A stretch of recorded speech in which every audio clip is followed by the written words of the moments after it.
Okay, so now we're going to show you something relating to box making. We try and come up with a new concept every month. This is a do-it-yourself, stick-together box. Everyone has been telling me box makers are going broke left, right and center. You can't get boxes unless they come from China. When they come from China, they come up wrong color, don't fit, and nasty. So do it yourself. How to do it? Cut out the labor, do it yourself. Jairo, por favor, enséñanos eso. Jairo's going to demonstrate this box, and we're going to show you a flat pack version of how to make this box yourself. So that's the box we make, typically for an invitation, but it could be anything. So we haven't bothered putting the photo in there. I'm sure you get the idea. But that's the invitation. It's got a watercolor castle at the back, and we're going to show you today, flat pack, how to make this complete production from home with just these items. These are the only tools you're ever going to need. So we've got here a roller. This is really handy for flattening paper and glue. Scissors, ruler, knife, hot glue gun, all you need. Now, the other interesting thing that we put together, another big no-no to this idea, is that there is no liquid glue anywhere near this. So you're not going to get fingers stuck. It's going to dry instantly. It's super easy. The reason people can't make these boxes at home traditionally is because the glue gets everywhere. It's a disaster. It doesn't stick properly. It's crooked. So we've come up with an idea which we think is just about kind of idiot proof, really. And it all comes in a box, of course. So what we'll do now is I'll show you the basic instructions, the components involved, and what's involved in making your own simple box. It's got the exact dimensions on this next thing I'm going to show you. So Jairo, abre la caja, por favor. He's going to open the box up. This box is designed to hold about 15 to 20 boxes, which we can send off anywhere. And don't forget, all this type of stuff we can make from an apartment. You just need a table. You could do it outside in the garden. A table, the tools, and these are the components. So we're going to go through my instructions. We just call this the Pimental. It was just a design I made up for one person individually. So we're going to start off with checking these items off. So first thing, Jairo, let's find the cover. This is the parts for the cover. So there's three components, cover one, cover two, same size. And this, of course, is what we call the spine. So here we go.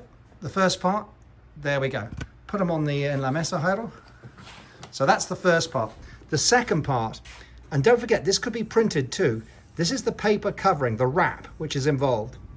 Now with this wrap, we made a really interesting discovery which saves anyone lining anything up. So what we do is we print the paper. This is just a blue card with that tells you box cover template, spine, box cover template. Not that you get it wrong anyway. So if you follow matching the card to the black impression, you cannot get this wrong. Then we'll go down here. The next thing, we've got 4 walls which form the box. And just to demonstrate, that's going to make this component. So the 4 walls, Jairo, los 4 paredes, 1, 2, 3, 4. Now, the interesting thing with this is check out, I'll try and get close. These are super smooth because they come at 45 degrees. I cut each one of these parts 45 degrees so they have a super flush fit. It's like they're like a mitered finish, so you don't get big holes appearing anywhere. And we'll explain how that goes in a minute. So that's the walls. Now, once you've got your walls, you're going to be sticking the walls, one bit of chipboard wall, 1, 2, 3, 4. And we'll explain how that goes in a minute. So the part comes already pre-cut and it even comes pre-folded. So what you're going to do in a minute is we'll show you, you're going to be just sticking those, just placing them, 1, 2, 3, 4. Easy. And you see what's pre-folded? Wrapping them over. Next part is, you've got the ribbons. Oh, you've got the base. Sorry, we missed one. There's an internal base. This is the internal base, which helps support and strengthen the walls before we put it in. And what happens is we've made the paper in such a way that the paper itself will stick the base to the walls. I'm not going to do it, but that fits in there. We'll do it with this very piece in a minute. Now, don't forget we've got the ribbons. Now, there's a couple of ribbons you need to see on this one. There's the ribbons that come on the sides, which make a nice bow. They're internal ribbons that stick to the inside. And there's also a support ribbon, which goes on the side wall to stop it opening all the way up. It opens like 45 degrees backwards. So there we go, we've got the ribbons. The set comes with the ribbons. Now, the method of attachment to that, which we'll show you in a minute, is just hot glue gun. Stamp it in. We've got a little device which we use as well. The device is a black bit of acrylic cut at 90 degrees. Next part. To join the sides up and to stop it looking ugly, this part here, we've created a tongue, a piece that goes across which disguises this. And very simply, it's just that. Don't forget we're putting walls on here, designs on here, so you'll never see it. Now, the last piece that goes on here is the pocket construction.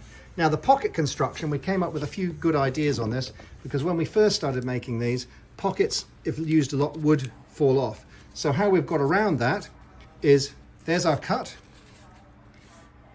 there's our pocket, and what happens is this slides into this,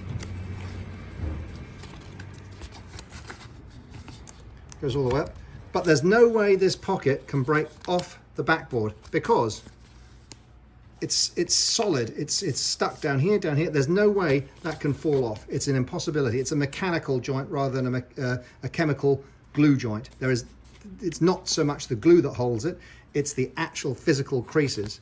No way can that fall apart. Okay, then the final part of the whole production is what we call our boxelopes. Now, boxelopes can come in various ways. You don't have to line them, but if you want to get the big bucks, we suggest strongly that you finish them. So they come with any design you like. We can print anything you like on these. In this case, it's got a floral design. But what we will do is, and we'll show you how to do it, that'll just be stuck just on the inside, and we'll show you how to do that. Fold it over, so that becomes this type of item, and it comes with our glue points on there, and ultimately you'll make a finished boxelope. Tenemos un boxelope? Yeah. And I'll just show you what the finished boxelope looks like. So then, as you saw in the first instance, that's what your invitation will go in. So all of this is a kit form.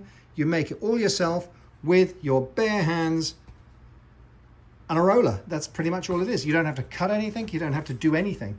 So that's the first part of our introduction. Now, the next part, we'll do the actual manufacture.